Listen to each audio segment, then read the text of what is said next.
Los pueblos del sol.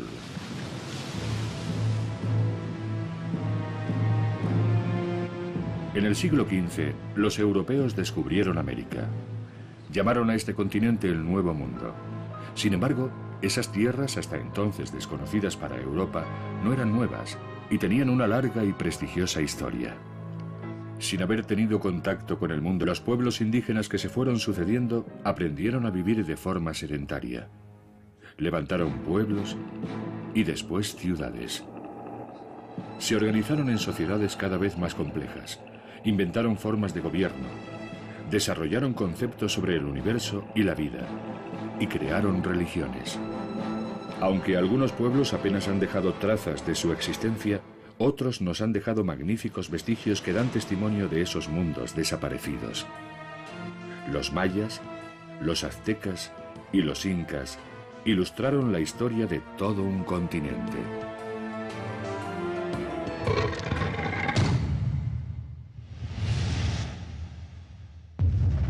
Mayas, aztecas e incas.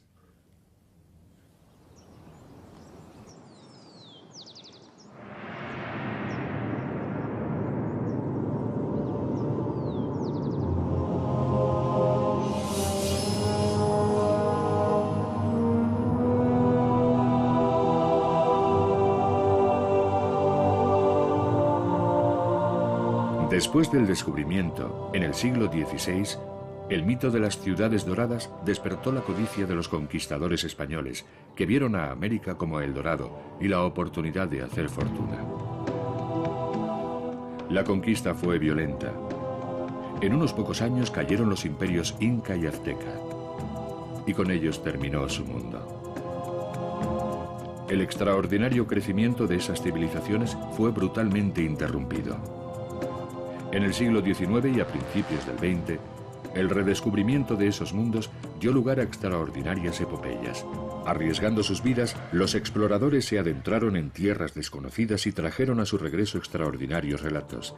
En medio de la jungla, detrás de montañas inexpugnables, se hallaban inmensas ciudades abandonadas. Antes de la llegada del hombre blanco al continente americano, existieron civilizaciones extraordinarias. Aquellos pueblos no eran los salvajes que la gente creía. Estos majestuosos restos dan testimonio de su avanzado nivel de desarrollo y de un insospechado grado de sofisticación. Sobresalieron dos grupos claramente distintos. Desde el 3500 a.C., los Andes vieron florecer grandes civilizaciones. Los nazcas, la cultura tiahuanaco y por último los incas, que en el siglo XV fundaron un inmenso imperio.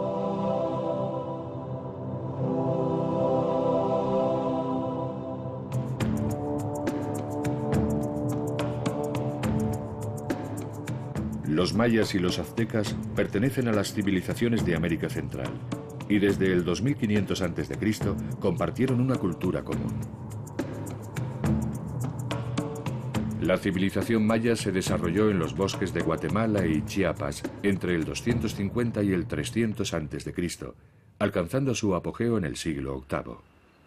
Culto y refinado, el pueblo maya edificó ciudades imponentes, dominadas por templos y palacios. Estamos en Tikal, la ciudad maya más grande y poderosa, situada en la selva de Petén, en Guatemala.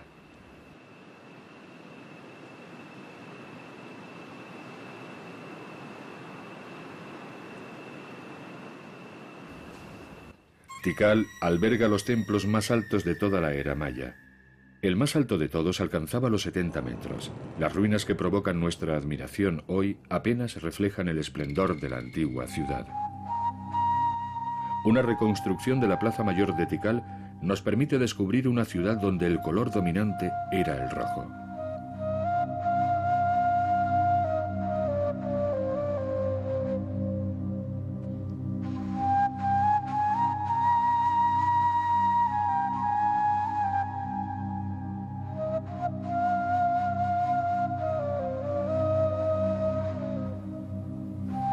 Al principio de sus investigaciones, los científicos intentaron comprender el propósito de esos templos con forma de pirámide.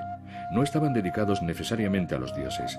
Muchos se construían para la glorificación y el culto a los reyes.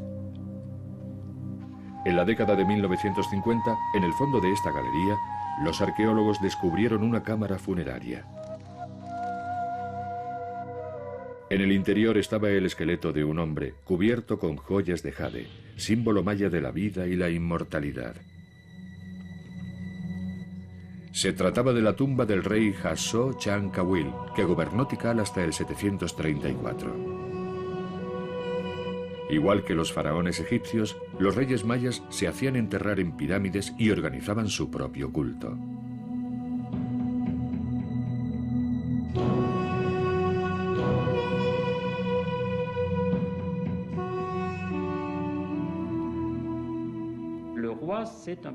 El rey era una figura que gobernaba sobre un plan temporal, actuando política y militarmente, pero al mismo tiempo y durante el periodo clásico, fue incontestablemente el líder espiritual de su comunidad y de su territorio.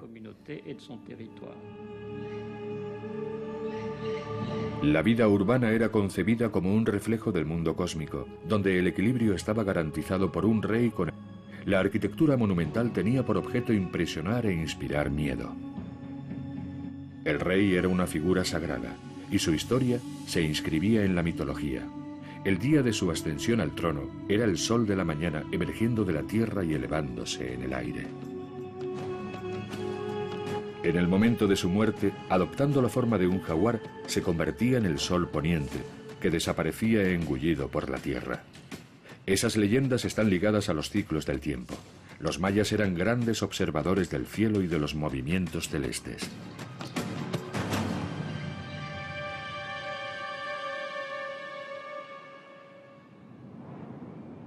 En Chichén Itzá, una ciudad del Yucatán, hay un monumento particularmente interesante. Se trata de un observatorio astronómico con una vista del cielo de 360 grados.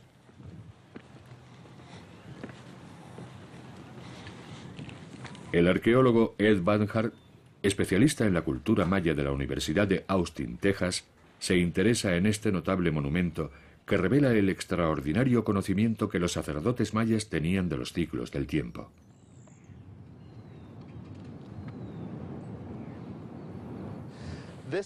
Esto se usaba para trazar una línea con los ángulos interiores y exteriores de la tronera. Alineándolos así, el sol entraba de este a oeste en el momento del equinoccio, que es precisamente hoy. Si nos desplazamos hacia el borde de la tronera 27 grados exactamente, estamos enfocados directamente al lugar donde despunta Venus, en el punto más septentrional del horizonte. Los sacerdotes mayas escrutaban el cielo incansablemente, intentando descifrar en las estrellas el destino del hombre y predecir las fechas de batallas y coronaciones.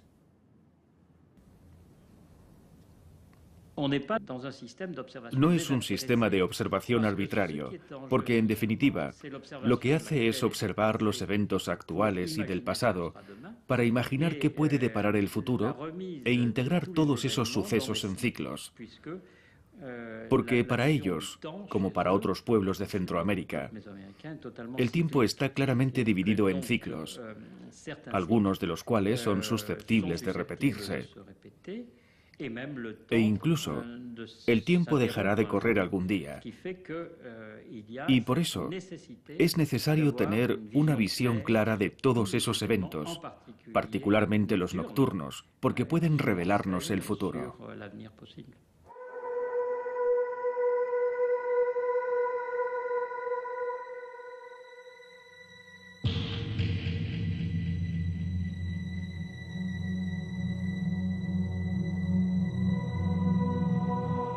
El universo está sujeto a eventos cíclicos condicionados por fuerzas bondadosas o malvadas en fechas favorables o desfavorables.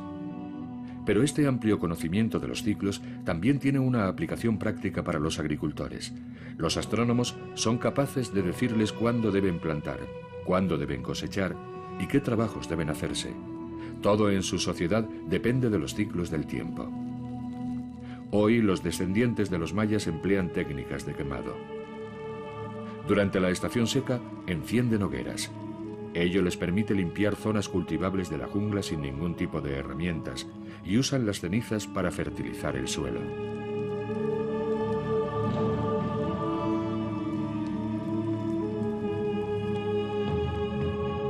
Desde hace varios miles de años, el maíz constituye el alimento básico de estas regiones de Centroamérica. Empezó a cultivarse aquí hace unos 5.000 años.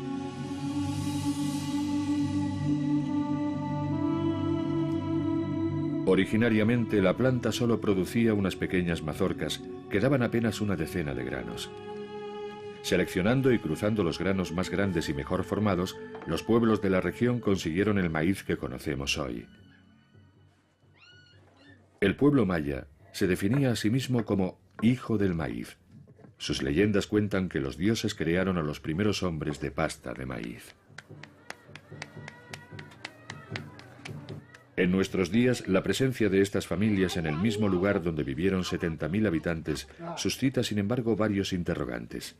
¿Cómo conseguían los mayas vivir en grandes comunidades, en un ambiente natural en el que hoy solo pueden sobrevivir pequeños grupos humanos? La técnica de quemado genera un problema. El suelo se agota rápidamente cuando se reduce el tiempo de barbecho. Los mayas dominaban técnicas de cultivo que daban un mejor rendimiento que las de hoy, pero también tenían limitaciones. En el siglo VIII, las ciudades mayas estaban en plena expansión. La creciente población excedía su capacidad de producción y hubo períodos de hambruna.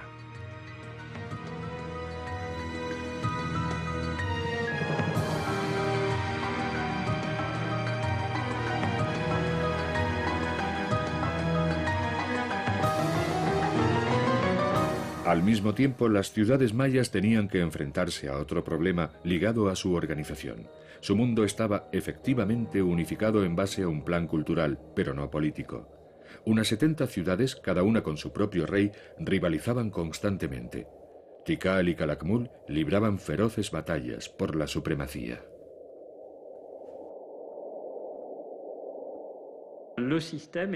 El sistema era muy activo, muy inteligente y muy eficiente, pero en ciertos casos podía ser enormemente frágil.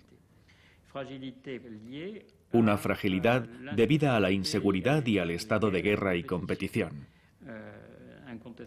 Indudablemente, en algunas zonas las ciudades desaparecieron porque se mataron unos a otros. Otros lugares fueron invadidos por agresores extranjeros y los habitantes no tuvieron tiempo de escapar o de llevarse sus posesiones más valiosas.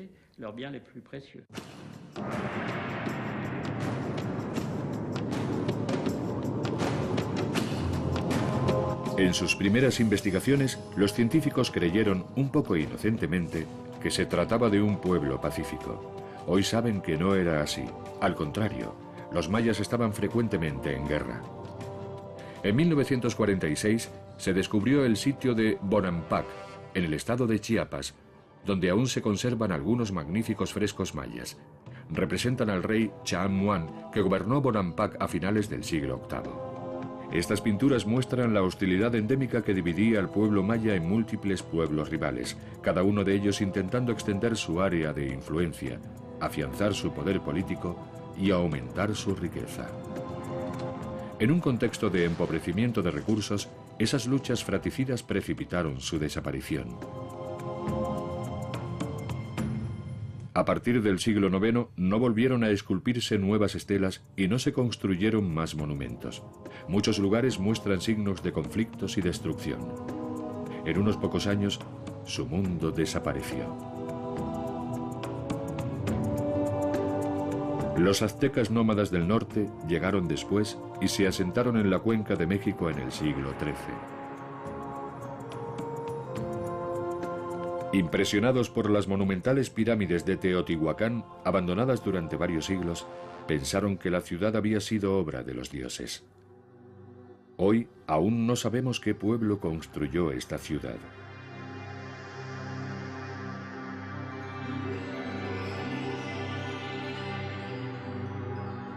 Despreciados y considerados salvajes, los aztecas admiraban a los toltecas, que dominaron la región hasta el siglo XII.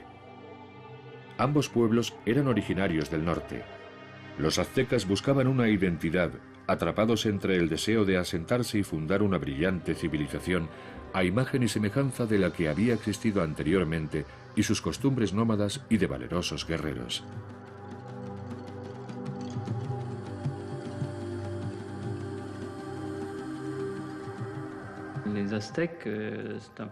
Los aztecas tenían una filosofía y una actitud de doble filo.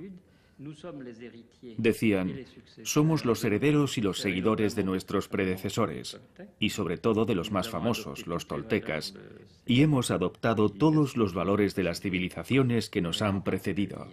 Pero sobre todo, seremos un pueblo de agricultores, un pueblo con una conducta civilizada, y al mismo tiempo, nuestros orígenes son nórdicos. Somos, de hecho, descendientes de los chichimecas. Venimos del norte, descendemos de cazadores y recolectores, gente valiente que adoraba al sol, y estamos orgullosos de esos orígenes. La Ciudad de México fue construida sobre las ruinas de Tenochtitlán, la capital azteca, después de que fuera destruida por los españoles.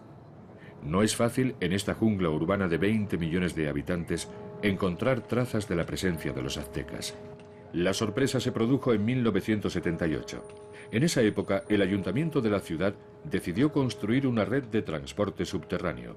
Cuando se iniciaron las excavaciones, los obreros encontraron unos objetos extraños. El arqueólogo José Álvaro Barrera Rivera nos habla de ese increíble descubrimiento.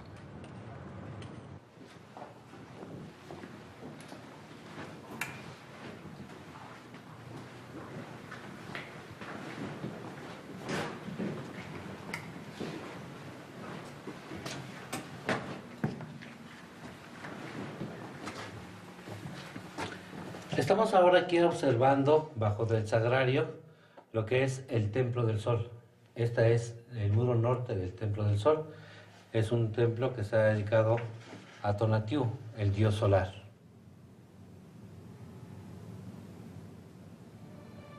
Se han hallado restos aztecas.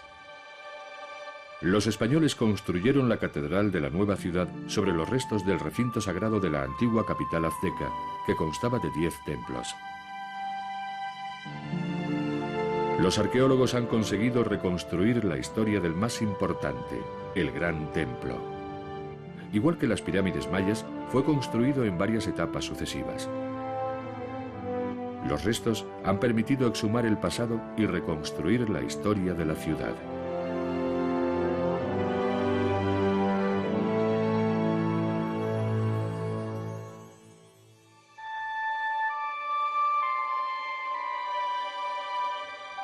Donde hoy está la Ciudad de México, a una altitud de 2.200 metros, hace 500 años había un lago, el Texcoco. En una zona de marismas, los aztecas construyeron una ciudad lacustre, creando islas artificiales, una Venecia de las Américas, la increíble Tenochtitlán. Esta ciudad albergaba cerca de 300.000 habitantes cuando llegaron los europeos, que no daban crédito a lo que sus ojos veían.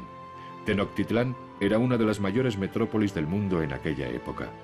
En el centro de la ciudad estaba el recinto sagrado, donde se han hallado los restos del Gran Templo. Según nuestros cálculos, toda la zona debía tener unos 13 kilómetros cuadrados y estaba construida a partir de espacios de tierra entre el agua. Realizaron grandes trabajos de excavación y zanjas de drenaje que permitieron disponer de zonas habitables. Digamos que como obra pública fue indudablemente una tarea colosal, y mucho más teniendo en cuenta que se completó en unas décadas.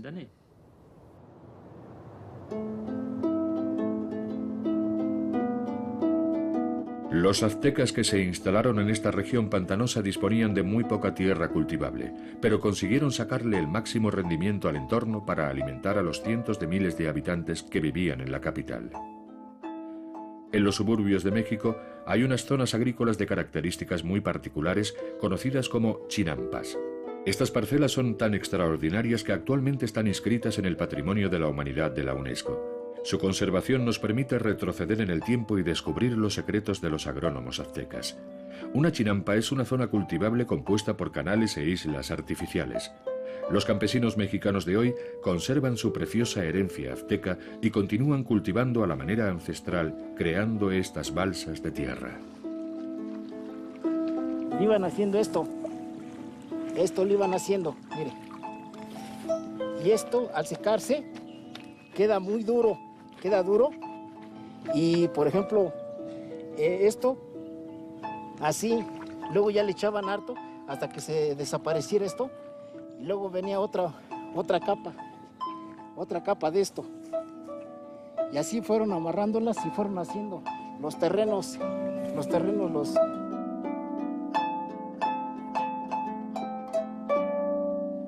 Estos huertos flotantes construidos alrededor de la ciudad pueden alimentar a una población de varios centenares de miles de habitantes. Esta técnica permitía obtener unos rendimientos muy elevados. La riqueza del suelo, la abundancia de agua y de sol garantizaban 4 recolecciones anuales, dependiendo de las semillas y de la cantidad de agua y de lodo. Globalmente, el cultivo en las chinampas duplica el rendimiento de una parcela. El maíz, como producto principal indiscutible en la agricultura azteca, era considerado divino. Chenteotol era su dios y Xilonen su diosa. Les ofrecían mujeres jóvenes como sacrificio, y para garantizar la cantidad de las cosechas eran decapitadas, igual que cortaban las mazorcas de maíz.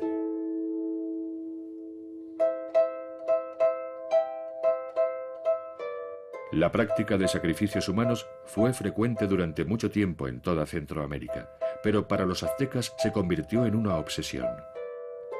Cuando los conquistadores entraron por primera vez en Tenochtitlán, se horrorizaron al ver en la plaza central la escalinata del gran templo cubierta de sangre.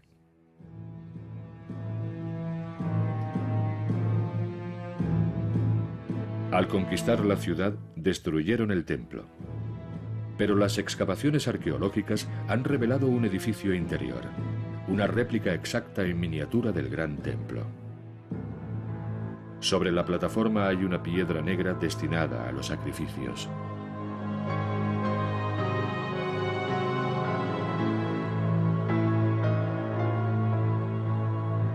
La extracción del corazón era el sacrificio más común.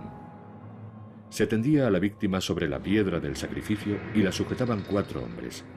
El sacerdote le abría el pecho con un cuchillo y le arrancaba el corazón a un palpitante, para ofrecérselo al sol sediento de sangre.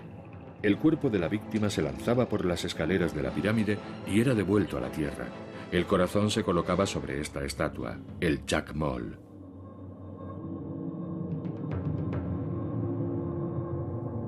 La explicación de esos ríos de sangre se encuentra en las inscripciones de la Piedra del Sol. Esta escultura de 3,60 metros y 20 toneladas de peso narra la desaparición de 4 soles debido a cataclismos. El nuestro, el quinto, también está en peligro. Apareció gracias al sacrificio de un dios.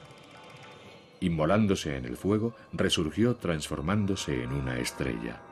Pero el nuevo sol no se movía, y los otros dioses ofrecieron entonces su sangre para devolverle la vida. De esta forma empezó el drama cósmico en el que la humanidad tenía un papel. Para que el sol continuara su curso, había que proporcionarle cada día su alimento. El agua preciosa, en otras palabras, sangre humana.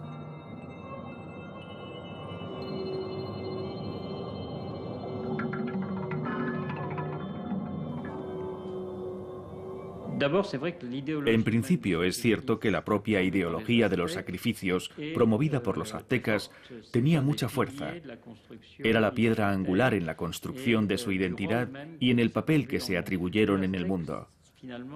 Los aztecas, en definitiva, aseguraban ser quienes mantenían el mundo vivo haciendo lo que debían, es decir, ofrecer sangre a las divinidades, quienes podían hacer que un día u otro dejara de funcionar y no hubiera garantía de supervivencia para el hombre. Esto era parte de la ideología dominante. Y finalmente yo creo que es el éxito de un sistema político y la expansión de un imperio lo que lleva a ese tipo de sacrificios excesivos que hemos visto en ciertas épocas. Era imperativo superar lo que se había hecho anteriormente para asegurar que el sistema continuara desarrollándose. En 1487 el emperador Auisotol celebra la renovación del Gran Templo. La ceremonia fue grandiosa. Sobre el altar del sacrificio, los sacerdotes abrieron el pecho a una interminable procesión de cautivos. La inauguración se llevó la vida de 10.000 personas, tal vez más. El imperio estaba en el apogeo de su poder. Desde 1440, los aztecas habían llevado a cabo una gran campaña de expansión y sometieron por la fuerza a las tribus que vivían en la meseta mexicana. En 1520 gobernaban un imperio que cubría 200.000 kilómetros cuadrados y poco antes de la invasión de los españoles incluía 38 provincias obligadas a pagar un alto tributo. El terror azteca impuso su dominio. Lo que interesaba a los aztecas, y que vemos por medio de la gran arquitectura que representa a su imperio, era el control de los territorios para obtener tributos, para obtener bienes y el reconocimiento a una autoridad superior. Pero no se trató en realidad de una ocupación física, lo que habría supuesto el consiguiente movimiento de población, la colonización, etc., de una zona tan enorme. Más bien, llevaban a cabo ataques rápidos. Y efectivamente era una guerra, pero en muchos casos se contentaban solo con amenazar para así obtener la lealtad de un cierto número de territorios que entraban en el sistema imperial reconociendo la autoridad suprema de Tenochtitlán, reconociendo la autoridad suprema de Tlatoani, el emperador, y reconociendo la importancia fundamental de la divinidad tutelar de los aztecas, que era Huitzilopochtli, el dios del sol. Pero al mismo tiempo, y hasta cierto punto, tenían derecho a continuar autoadministrándose mientras siguieran cumpliendo lo pactado y pagando sus tributos.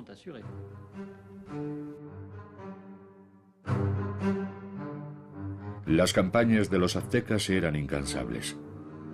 En primera línea estaban los soldados más valerosos que pertenecían a prestigiosas unidades de caballería, como la Hermandad de las Águilas, cuyos cascos tenían la forma de la cabeza del ave rapaz. Transportados por interminables filas de porteadores hasta la capital, los tributos eran minuciosamente contabilizados. Se ha hallado parte de esas cuentas en varios manuscritos. Toneladas de alimentos, algodón, tejidos, plumas ornamentales y una impresionante cantidad de objetos preciosos eran el precio a pagar por los pueblos subyugados cada año. El pueblo no tenía derechos. Trabajaba para sus nuevos amos y se veía reducido a la esclavitud o convertido en víctima de sacrificios. La continua expansión del imperio, que duró menos de 2 siglos, no pudo ocultar sus tensiones internas. Tenochtitlán era el escaparate de los aztecas y su inmenso poder pedía un alto precio.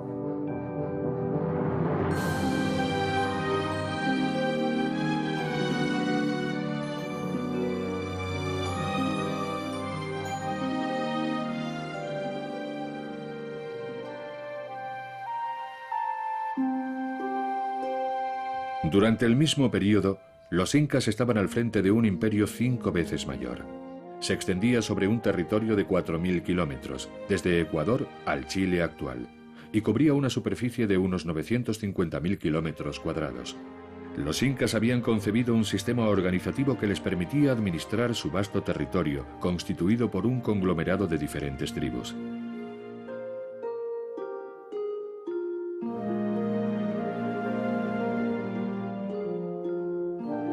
En 1615, en una excepcional obra, Felipe Guamán Poma de Ayala diseñó un perfil histórico y etnográfico de la región precolombina y precolonial de los Andes.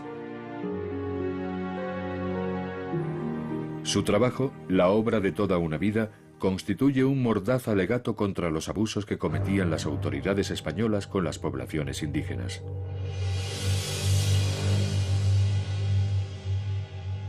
Esas crónicas constituyen un inusual testimonio sobre la originalidad y la organización de los incas, una palabra que define a un rey y a su pueblo.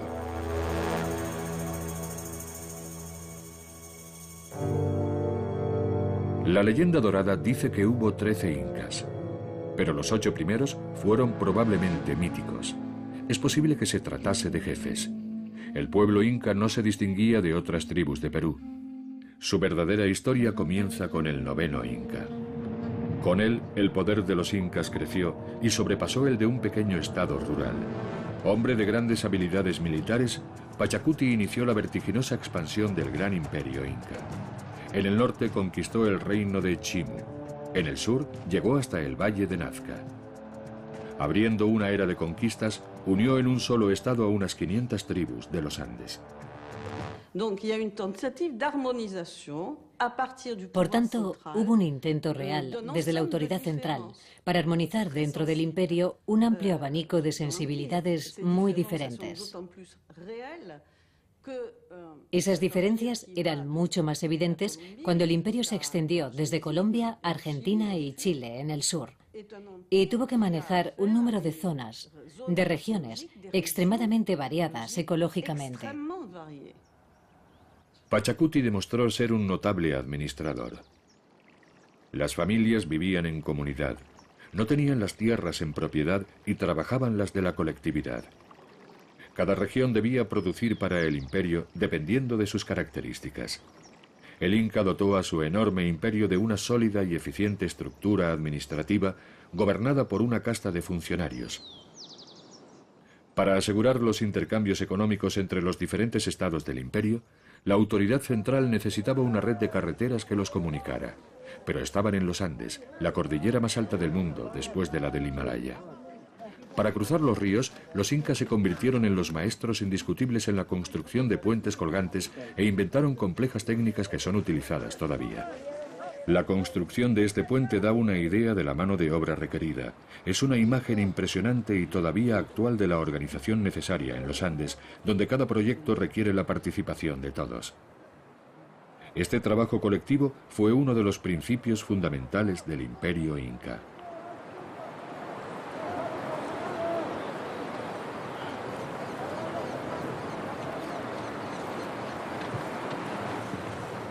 La red de caminos se llamó Capac Ñan. Era el elemento clave para el proyecto político y económico del imperio inca, la gigantesca columna vertebral comparable a la red de calzadas romanas. Permitió que el inca controlara su imperio y el movimiento de sus tropas desde la capital, Cuzco. Después de la conquista de los españoles, la mayoría de estos caminos dejaron de mantenerse. De hecho, los incas no utilizaban transporte rodante ni tenían caballos. Todos los desplazamientos se hacían a pie, un medio de locomoción poco apreciado por los españoles que abandonaron los caminos incas. A una altitud de entre 3.000 y 4.500 metros y con una longitud de 40.000 kilómetros, esos caminos, que podían tener una amplitud de 15 metros en algunos puntos, unían zonas habitadas, centros administrativos, áreas de cultivos y minas, además de lugares de culto.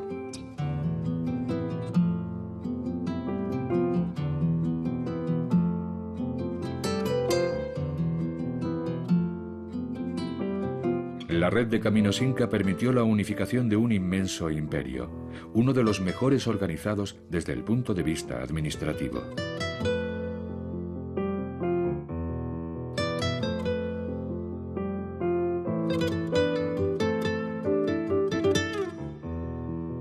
Mensajeros a pie se relevaban para transportar la información a una increíble velocidad.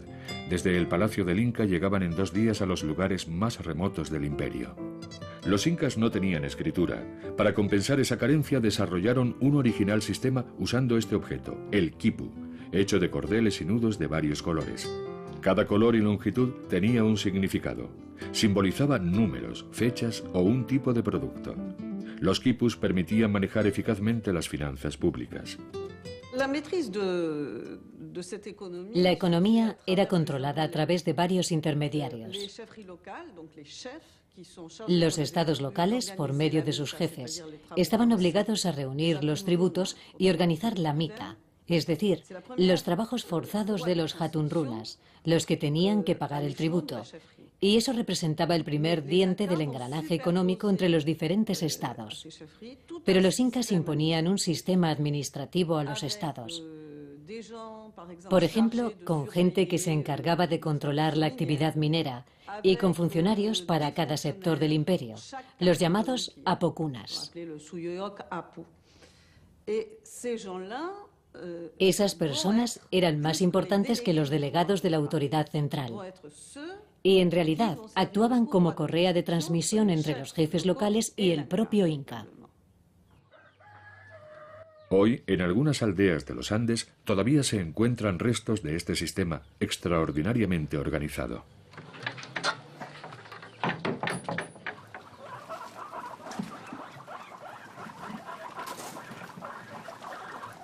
En la aldea de Mara, entre Cuzco y Machu Picchu, un anciano de 77 años tiene una de las claves del enigma.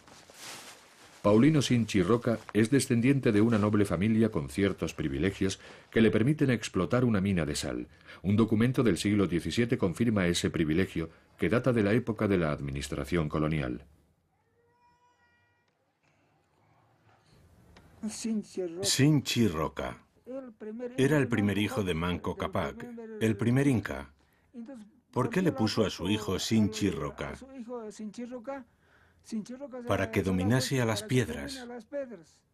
El Inca enseñó a los hombres a buscar sal y a utilizarla. Después construyó caminos por todas partes para que los usaran todos los habitantes del imperio.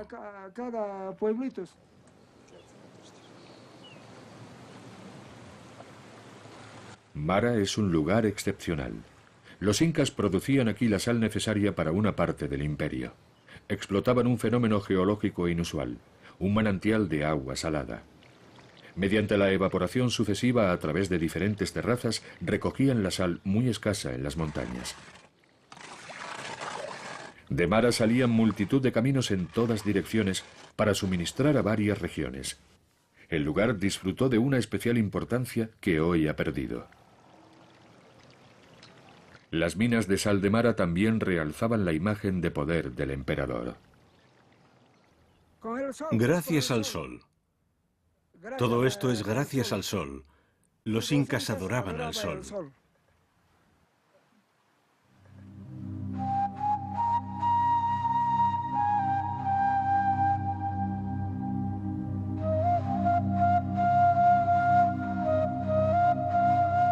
Además de Cuzco y cierto número de centros administrativos regionales, el imperio tenía algunas ciudades.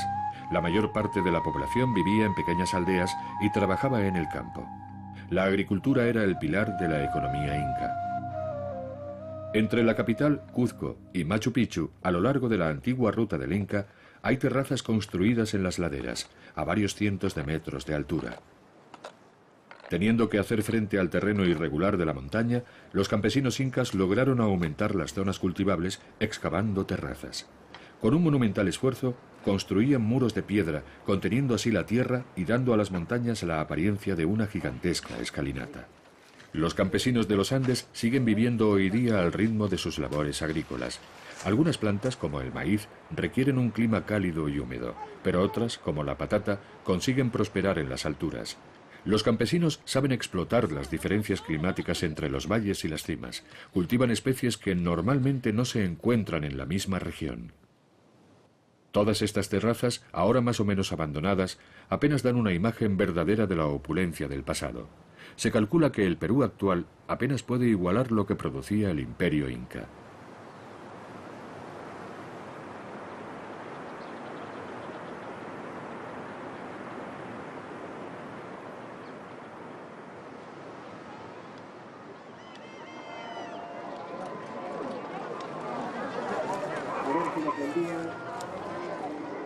Hoy, en las afueras de Cuzco, las familias se reúnen en los mercados locales para intercambiar los alimentos excedentes y algunos productos artesanales. En la época del imperio, la mayor parte de la vida económica se desarrollaba fuera de estos mercados, en el marco de una economía estrictamente controlada.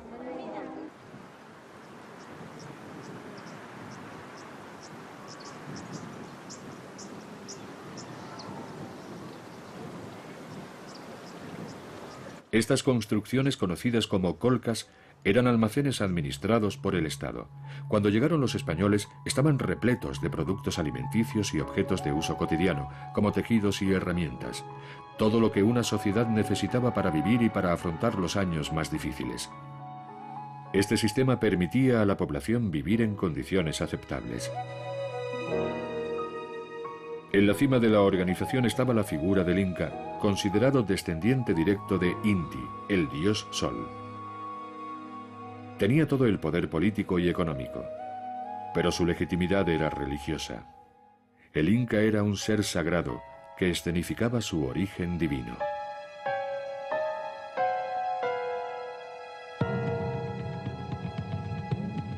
La ciudad de Machu Picchu, milagrosamente conservada, fue construida por Pachacuti, a 70 kilómetros de la capital. Es el majestuoso símbolo del gran poder del Inca.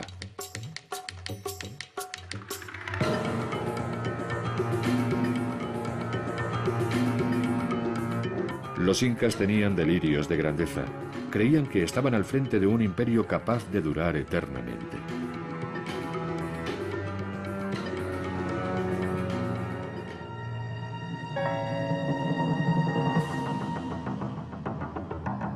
«80 años después del fin del reinado de Pachacuti, los conquistadores descubrieron los Andes. Su líder era Francisco Pizarro, un hombre modesto y analfabeto que a los 56 años emprendió la conquista del imperio inca, llevando como único bagaje su inteligencia, su valor y su gran deseo de hacer fortuna. Tras conocer la presencia del inca Atahualpa en Cajamarca, fue a su encuentro.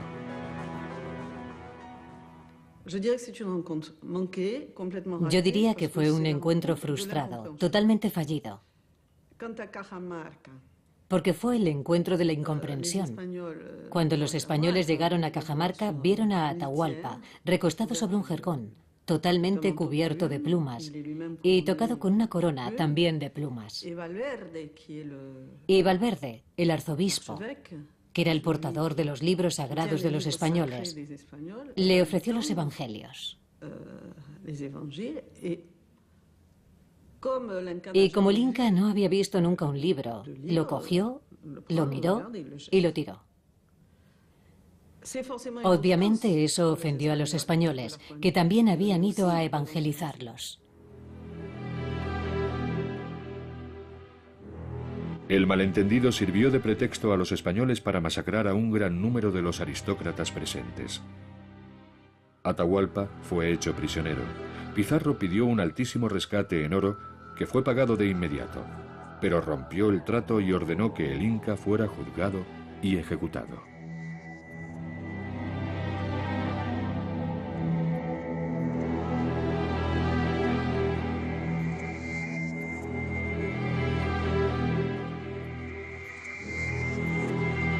Ante un imperio dividido y sin rey, Pizarro superó la resistencia de los incas.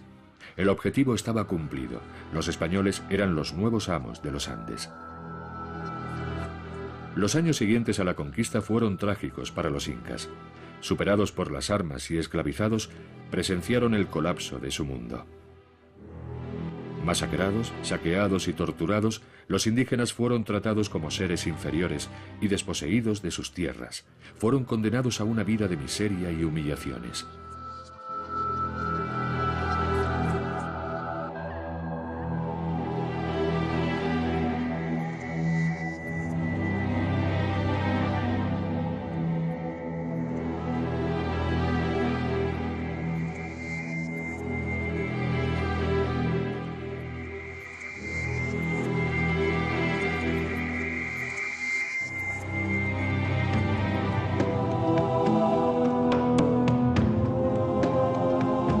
Pocos años antes, en 1519, la conquista de México por Hernán Cortés fue uno de los encuentros más extraordinarios entre la historia y la leyenda. Para los aztecas, 1519 coincidió con el año exacto en que su calendario legendario predijo el regreso de Quetzalcóatl, la divina serpiente emplumada. En el Palacio Presidencial de la Ciudad de México, los frescos de Diego Rivera representan ese episodio de la historia del país, cuando en unos pocos meses todo cambió.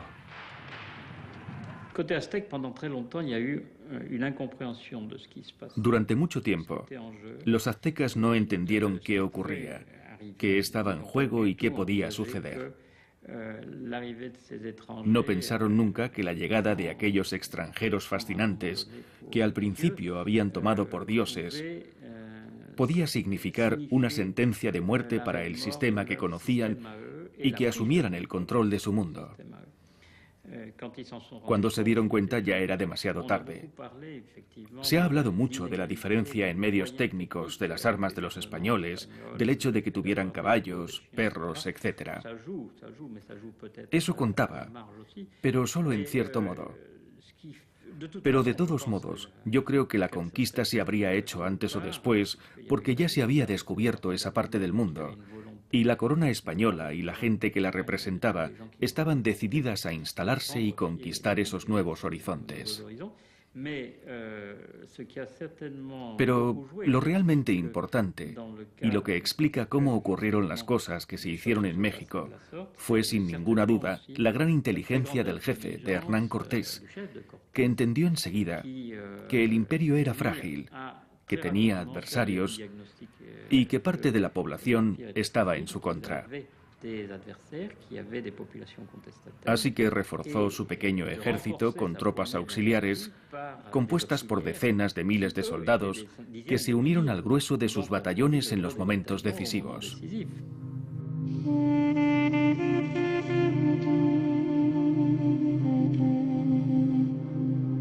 La conquista del Nuevo Mundo dio lugar a una de las mayores tragedias de la historia. Fueron asesinados decenas de millones de amerindios. La población de México pasó de 25 millones en 1519 a 1 millón a principios del siglo XVII.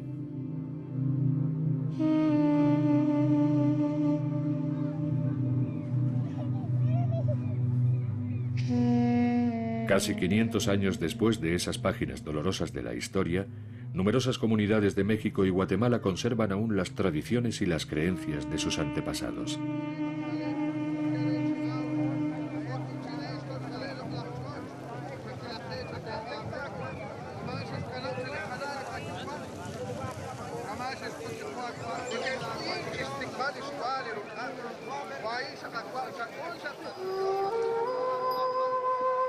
A principios del siglo XIX, los Andes se liberaron del yugo de los españoles, dando lugar al nacimiento de varios estados independientes, incluyendo Bolivia y Perú, que heredaron una parte importante del territorio del antiguo imperio inca. A pesar de la colonización y las campañas de evangelización, las antiguas creencias y tradiciones no desaparecieron. Al principio las mantenían en secreto, pero más tarde se celebraron públicamente. Soltera.